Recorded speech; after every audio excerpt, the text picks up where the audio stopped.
How's it going, everybody? C-RadTV back here in a video, and welcome to another Detroit Lions 2025 NFL Draft Preview. So in the last draft preview, we took a look at some of the top offensive lineman prospects in the late for round one of the 2025 NFL Draft.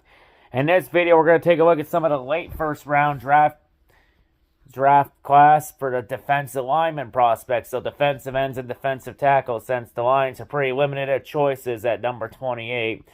Especially with how the draft is. But then again, in last year's draft, we didn't have a defensive player go till nearly the midway point of the draft last year.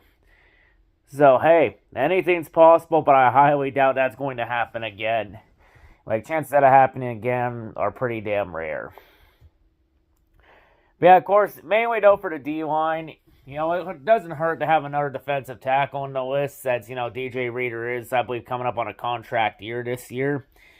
So maybe always good to have someone in the middle to help stuff it up with Lee McNeil. And the Lions, though, their big priority is to get another pass rusher, because we saw how much the pass rush struggled when Hutchinson went down last year. And the Lions just recently cut Zadarius Smith, so I think pass rusher is going to be another option, so it's looking like they're either going to get one and try and get one at pick 28, or they're going to maybe look at possibly going and get someone like maybe Trey Hendrickson, if that's even possible, if anyone wants to pay that price tag that the Bengals are asking for Trey Hendrickson. So time will tell there. But hey, the draft's a total crapshoot. You can find talent literally anywhere in the draft if you have the right people calling a shot. And we do have Brad Holmes calling the shot, so anything's possible. But anyway, let's take a look at some of these prospects and see who the Lions should keep an eye on. So, starting off with defensive ends, the first one, the one and only one we're going to go over that's noteworthy for late first rounders. Before we move on to defensive tackles, we have hailing out of Arkansas, standing 6'5", weighing 271 pounds. We got Landon Jackson. So for Landon, he's a prototype tackling defensive end because he's freakishly big and long arm. Uses wingspan to maul in the run game. Ability to conceal backs helps him set a strong edge. In terms of strength, he's a force of nature against tight ends and small offensive tackles. Dominant power rusher. Can blast back opponents on contact and shock them with his hand usage. Long levers allows him to dig into the blockers, can knock them out of their stance before they can touch him. He's sturdy when he sets the edge and can hold his ground against double teams. In terms of weaknesses, though, his height can work against him when it comes to acquiring and maintaining leverage. Hands are on the slow side. He'll be shut down by highly technical or athletic opposition. Somewhat tightly bound with lower body stiffness can prevent him from winning laterally.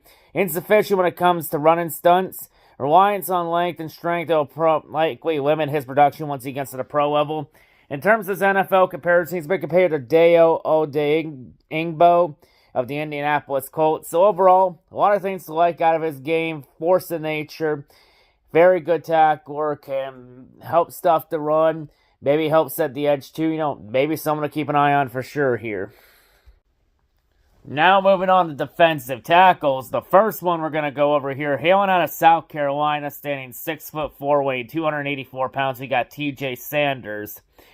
So for TJ's strengths, good initial burst, gets him through gaps on passing downs, will allow him to generate plenty of havoc rushing inside. Often requires double team to effectively defend on passing downs. He's willing to be a patient and read things out rather than play reckless as a run defender.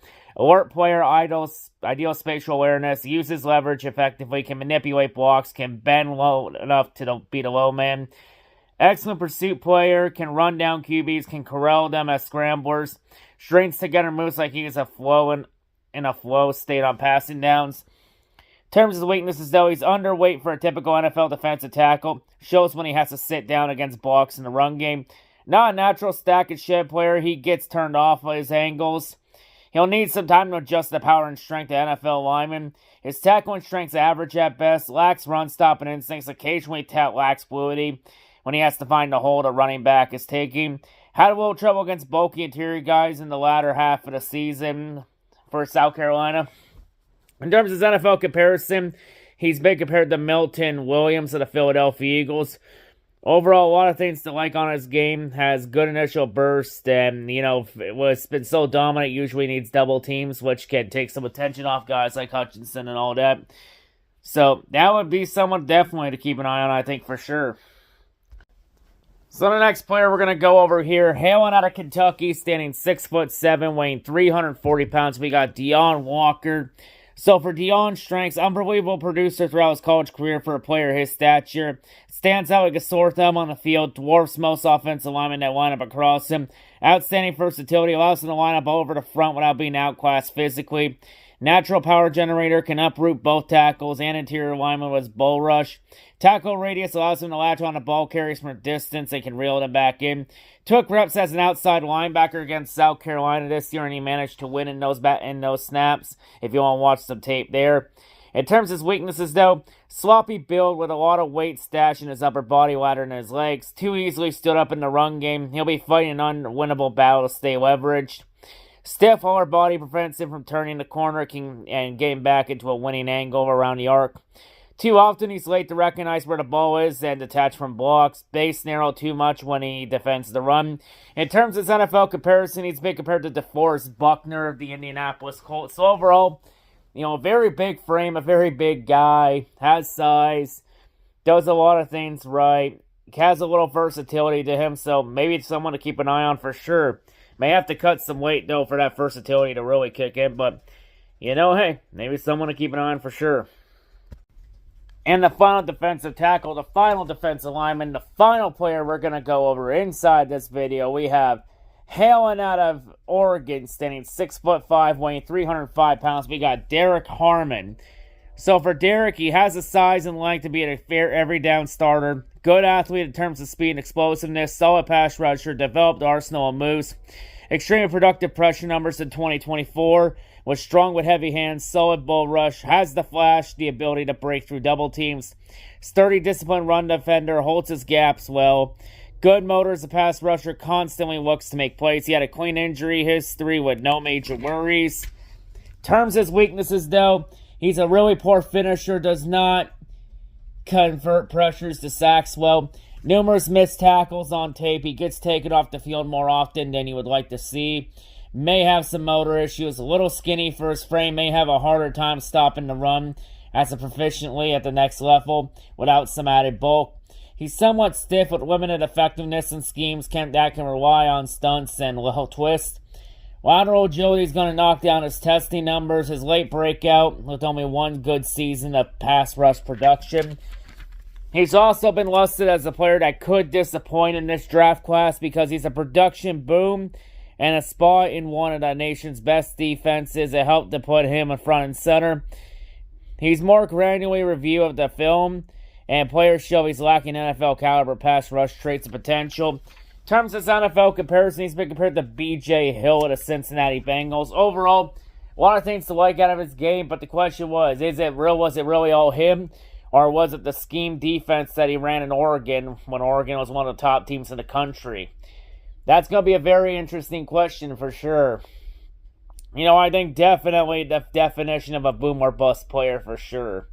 Definitely would be a gamble if the Lions take him for sure. He would either be boom or bust.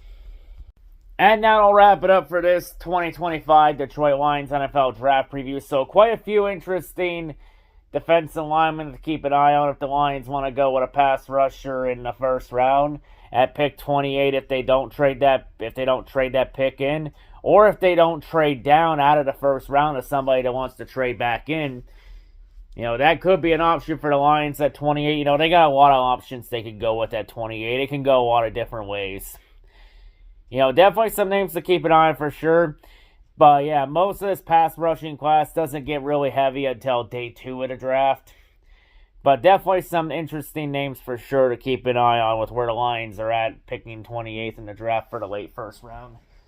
But yeah, anyway, that wraps up for this draft preview. So the next draft preview, we will be wrapping up the round 1 draft previews already, as we'll be taking a look at the top defensive back and safety prospects for rounds 1 of the NFL draft, since corner was a massive issue last year, and we definitely need to get Mr. Terry and Arnold a partner in crime for the long run. So yeah, I have that to keep an eye on. But yeah, that's all I gotta say. Hope everyone's a great day, and I'll see you all over next. I'm out.